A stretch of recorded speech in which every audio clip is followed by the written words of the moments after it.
Ladies and gentlemen, good evening. Papa Boris here, playing some more Guild of Dungeoneering. It's time to do the last mission of the introductory area. This isn't the last mission. I mean, you could have done this as like your 5th mission or something, but it happened to be the last mission for me. We need to defeat Embro. And I think this one has a timer, if I'm not mistaken.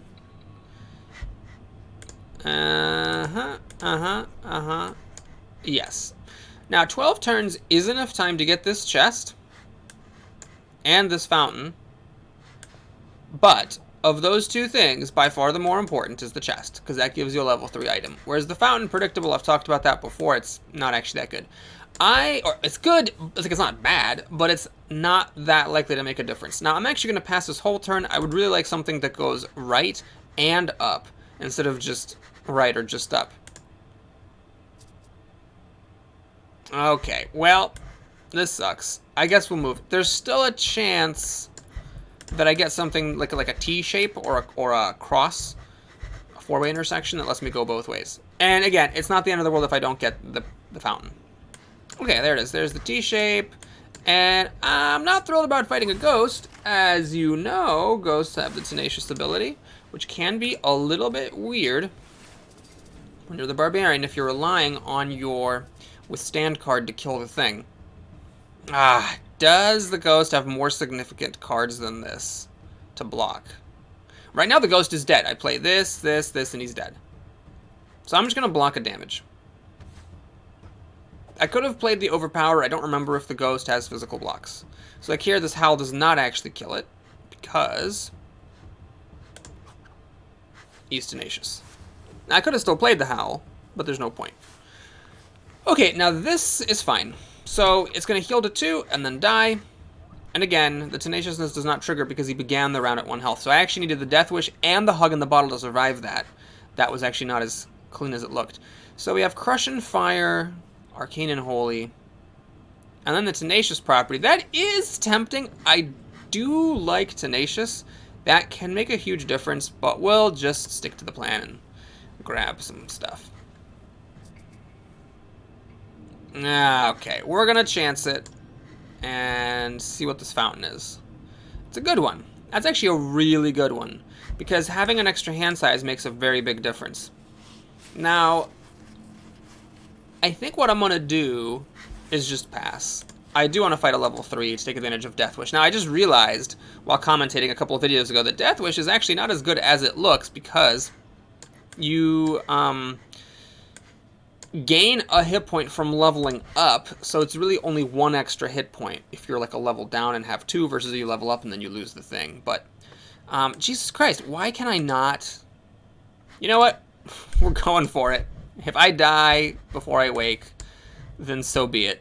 But I'm tired of waiting for a better... Like, this is the first level 3 I've been offered, and I could kill this Fire Elemental. I actually do have still my Hug in a Bottle. This is only the 2nd fight. And so I have more hit points than the Fire Elemental. And with the Fountain drawing me an extra 2 cards, I am more likely to find my Withstand, which I did in the opening hand.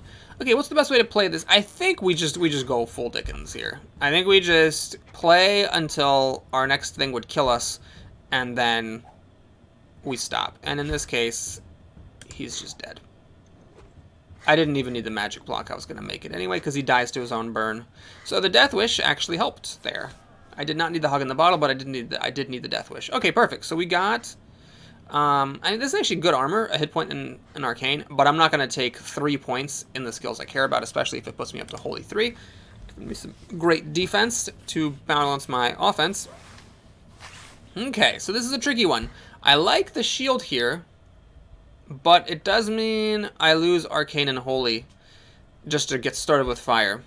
This is just good, and then this is a bit wasted because I already have 2 Arcane. So this doesn't actually give me its full value for that stupidity. Alright, I'm going to take the Wolf Pelt for the hit point and the 2 growth cards. 2 is as many ranks as I want in growth. And it looks like 1, 2, 3, 4, 5. We are going to make it to this fountain and have predictable against the boss for whatever that may actually do. Alright, well I can't block this because it's unblockable, so we'll do Slam. Taking a slight risk. I do have a pretty beefy deck, so if I end up needing my Withstand, I'm going to be in trouble. Luckily, I've got some stalling cards like this, and these blocks. I'm actually just going to do this Holy Seal. This is obviously a lame thing to block, but it heals me up so that if after I push him past Fury, I can kill him more quickly and have more hit points to work with. Like, he's not going to have a 4 damage attack. This actually does kill him, and I don't die by 1 hit point. But there's no need for any of that stuff. We'll just play it safe. So we're at level 4. This is looking really good, especially now that I found the Mariner's Medallion. Oh man, that is good. So now this is like a really, really good combination, because from Growth 2, I have 2 healing cards. And from Holy, I also have 2 healing cards. And from this Blessed trait, I get +1 heart whenever I heal. And in addition to that, I guess I can connect. I don't think I'm going to get all the way over there. And I don't think it matters if I do, but whatever. We'll play the cards. In addition to that, I still have a head spot open, so I could get more Arcane. Like a head item that gives Arcane would be ideal here, because it would get me up to those Arcane cards that also give me some more healing. Okay, so yeah, this is amazing. We'll just keep it real simple. Let's just block this attack. Heal for 3, thanks to the Blessed quality, and then, you know, you can just burn yourself, Fire Elemental. Yeah, sure, I'll heal for 3 and do a damage to you. So I negate your attack with a bonus, and how do these Fire Elementals not just die? How did they not just die? They're just hanging around, burning. I come over and now he starts burning? Well, what have you been doing up until that point? Underachieving Fire Elemental. Okay. Well, I can't take an offhand. I don't want to give up the Blessed ability, even though it would be tempting to go up to Arcane 4. I already have this. And this is tempting. I do like Arcane, but I think I'll just take the free gold. And we'll wait for a head spot. I could probably just kill the boss at this point already. But we'll play it safe. We'll kill the enemies and see if we can get a good head item. Even a head item that doesn't give Arcane could potentially be useful. So I'm not a fan of the discard. I'm happy I lost the Withstand because I shouldn't actually need it. The Blinding Light is obviously an amazing card, and it would have been sad to lose that. I guess I could have played the Blinding Light to block the Neurotoxin. It just always feels lame. Here, there's no point playing this, obviously. We'll just use this Blinding Light. I don't remember if this guy has things where it matters more to be able to heal or to block 2 than to heal 1, or to block 1. But I just have a ludicrous health advantage because this Blessed trait is so good. Okay, well, you know what? Whatever, sure. It's just one of those things where, you know, sometimes if you get your equipment right, it doesn't really matter what you do. You just cannot lose. Which is what a Barbarian wants to do, just throw damage cards at the other guy's face until the other guy's dead. Okay, we got a helmet. It has 2 Arcane. That's just the best thing I could find. I mean, that's cool and all, but at this point I'm not fighting any more monsters because I am not even sure I would change anything with my layout. I guess I could do this to see if a good fountain shows up there. Something more valuable than predictability. This is actually a good fountain because burn is the one negative trait that's not actually strictly negative. Like, every other negative trait is just definitely bad, you know? Like, it definitely cannot help you to have stupidity in your deck. I guess unless you have that one weird trait that makes stupidity cards count as blocks. But, you know, like, it doesn't actually help. But the burning, if you have a health advantage versus your opponent, or a really good healing, that can be good. Okay, I just saw like 3 hearts appear over his head, so maybe if you seek him out and find him, maybe that does actually give you an advantage in the final fight. Luckily, thanks to my blessed status, I should not have any trouble whatsoever winning this. All we have to do is get some healing cards, which we don't have at the moment, but that's fine. I don't know if he's going to have any magic block, so I don't know if I'm wasting this magic blocking thing. Okay, this is actually hilarious. I am dead.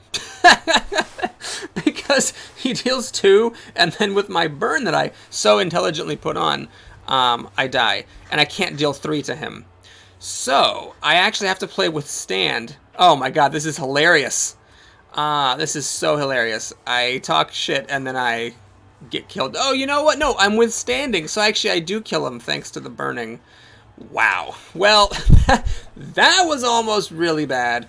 But the fact that I drew Withstand in a gigantic deck of cards ended up being crucial. On the other hand, the fact that I didn't draw any of my blocks is also crucial, because if I had drawn any of the blocks, I would have obviously just been able to block and get a bunch of healing and been fine. Anyway, what is Zealot? I don't actually know. Is this Holy? Oh, yes! Okay. Well, sadly, that scrounging thing is going to evolve into something bad, but at least I have Holy 1 to make up for it. Alright, well, thanks for watching, everybody. Oh, you know what? Let's just expand right now. So we got another 500 gold to spend. And the main thing now is to make our trinket permanent. I personally think that the best thing you can do is get your class at tier 2, and then the next thing you do at tier 2 is upgrade your trinket to be permanent. And then after that, you get the equipment. Because weirdly, this equipment is not that great. Like, a lot of it is... Okay, that stuff's pretty good, but like a lot of it is not that amazing. Like, okay, it's just a couple of skills, couple of skills. That one has 3 skills, and there's things I don't want, and that has 2 skills. Like, it's not actually that big of a deal. The thing about this, if you look very carefully, is the levels, right? This is a tier 1 card, so Crush 2 at tier 1 is good. This is a tier 2 card, so like 3 skills at tier 2 is good. So it's kind of weird the way that it was done. These are predominantly tier 3 cards, so they're strong cards that you get for killing tier 3 items. These cards are actually not as good as the tier 1 cards by and large, but they are lower tier, so they're like better for their tier than the stuff that you normally get. So it's not as big of a deal for me, because most of my strategy revolves around getting to level 3, killing level 3 monsters till you get a good pile of level 3 loot, and like the fact that you might get better tier 2 loot is just, like for killing a level 2 monster is not that significant. This place I do like. There's some cool stuff here. If I can... Yeah, like this is really nifty. Holy 2 and Wise is nice. And this is nice because it's 3 skill points and a skill that I care about.